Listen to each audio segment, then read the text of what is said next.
নমস্কার, আশা করছি আপনারা সকলে খুব ভালো আছেন। একটা নতুন ভিডিওতে আপনাদের সকলকে স্বাগত। আজকে শিবরাত্রি আর এখন ওই সকাল 11:30 মতন বাজছে। তো আজকে শিবরাত্রিটা পড়েছে 10:30টার পর। বাবাকে ফোন করেছিলাম, বাবা বলল। তো সকালবেলার থেকে আমি এখন অবধি উপোসই রয়েছি। আর এখন ভালো করে স্নান করে এই যে লাল শাড়ি পরে একদম তৈরি হয়ে নিয়েছি। আমাদের এখানে কাছাকাছি অনেকগুলোই শিব মন্দির রয়েছে, তো আমি আর মামনি যাব, গিয়ে ভালো করে পুজো দিয়ে আসবো। বিয়ের পর প্রথমবার আমার শিবরাত্রি। চলুন আজকের দিনটা শুরু করি, আর আজকে যা যা হবে আপনাদের সাথে শেয়ার করব।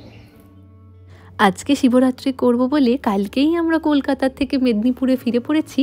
আর এই যে লাল শাড়িটা পরে আমি একেবারে তৈরি। দেখুন তো আমায় কেমন লাগছে। এই ফলগুলো আমরা আজকে মন্দিরে নিয়ে যাব পুজো দিতে। আর এই সাজিতে ফুলগুলো রয়েছে, ফুল, এগুলো কি? বেল, বেলপাতা, আকন্দ ফুলের মালা, আকন্দ ফুল, আর এখানে আছে ধূপ, সিদ্ধি আর মোমবাতি। মোমবাতি পইতে, ও পইতেও আছে। হ্যাঁ, আর ঘি, মধু, এগুলো বাড়ির থেকেই নিয়ে যাবো। এই যে এগুলো নিয়ে যাবো, ঘি আর মধু। হ্যাঁ, আর চন্দনেরও পাউডার কিনে নিয়েছি। হ্যাঁ হ্যাঁ হ্যাঁ, চন্দনেরও। আর দুধ দইও আছে। আর এই যে মিষ্টি, না দুধ দই এই ঘটিতে সব দিয়ে নিচ্ছি। এরপর গঙ্গা জল দেবো, ডাবের জল, একসাথেই হয়ে যাবে। দুধ, দই, মধু, ঘি, আতপ চাল, ফলের সাথে একটু মিষ্টি সন্দেশ। হ্যাঁ, আর নকুল দানা ঘরেই কেনা আছে। হ্যাঁ হ্যাঁ, এটাও একটু নিয়ে নেবো।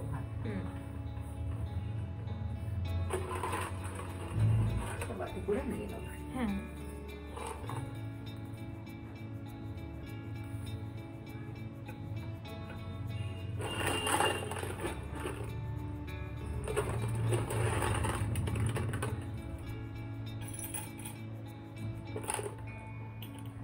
বাবা নকুল দানা খেতে ভালোবাসে।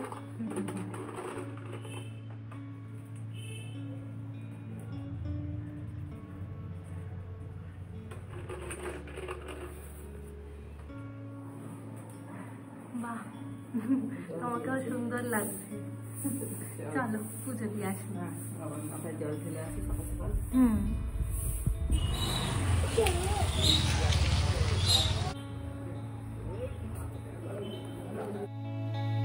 আমরা প্রথমে বাড়ির পাশে অন্য একটা শিব মন্দিরে গিয়েছিলাম।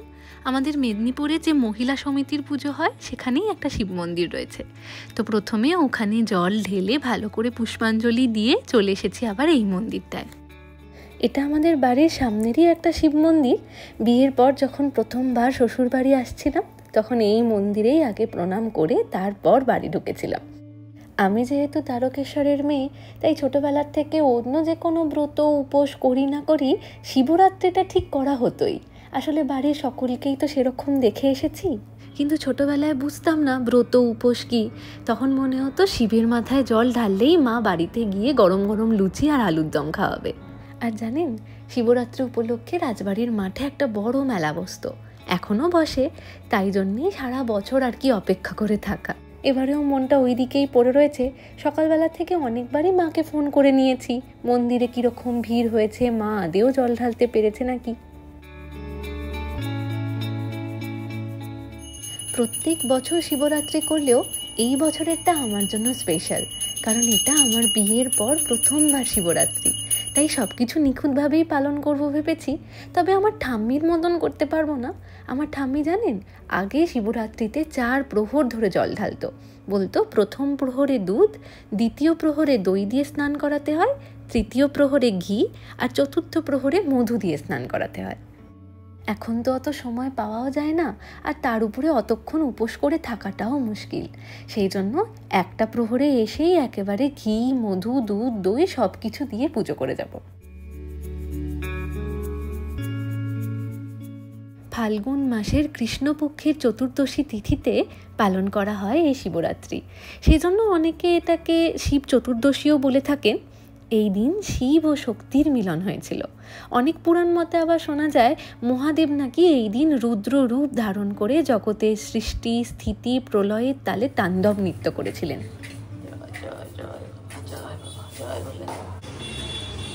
মোমবাতিটা জ্বালিয়ে দাও। মোমবাতি কাঠগুলো দুর্বল। নামা, এটা নামা। এই মোমবাতিটাতে জ্বালিয়ে দাও। এই যে মোমবাতিটা। চলুন একেবারে মনের মতন করে দেবাদিদেব মহাদেবকে পুজো করে নিয়েছি। রাজাও খুব শিবভক্ত, ও আজকে শিবরাত্রি করেছে, তবে ওর একটু কাজ পড়ে গেছে বলে ও এখনো আসতে পারলো না। একটু পরে এসে ও পুজো করে যাবে।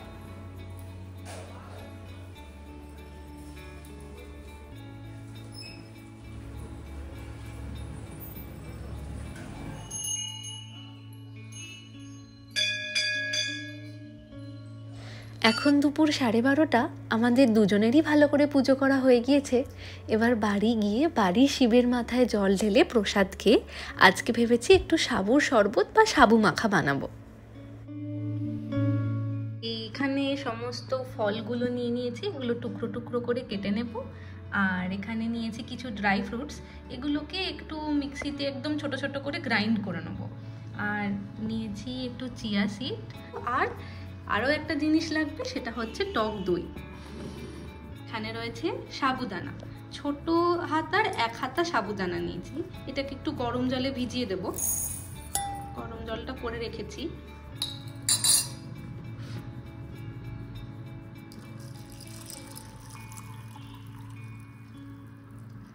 এটা 5 মিনিট মতন ভেজাতে হবে।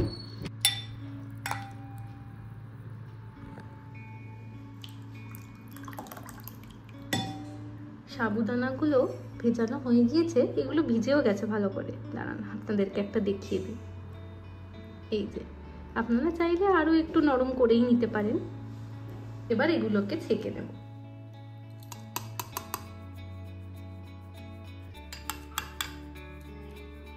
এবার দিয়ে দেবো একটু চিয়া সিডস।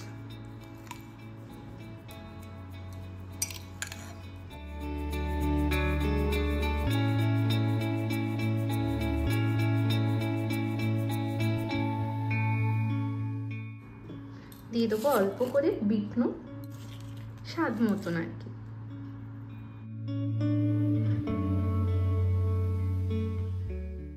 এবার দিয়ে দেবো টক দই। এটা বাড়িতে তৈরি করা টক দই।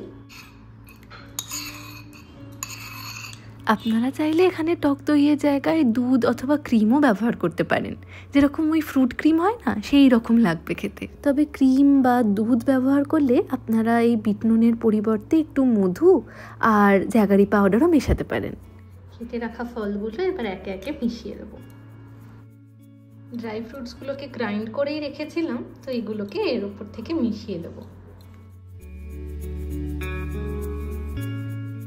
উপর থেকে ছড়িয়ে দিলাম কয়েকটা কালো কিশমিশ, আর এই যে মামুনির ইউএসএর থেকে আনা আমন্ড চকলেট। এগুলো দিয়ে খেতে বেশ দারুণ লাগে জানেন। আর দিয়ে দেবো গার্নিশিংয়ের জন্য একটু পুদিনা পাতা। এখন দুপুর 2টো, রাজাও পুজো করে চলে এসেছে, আর আমাদের সাবু মাখাও একেবারে তৈরি। চলুন এবার আমরাও খেয়ে নিই। আজ তাহলে আসি, আবার আসবো নতুন একটা ভিডিও নিয়ে।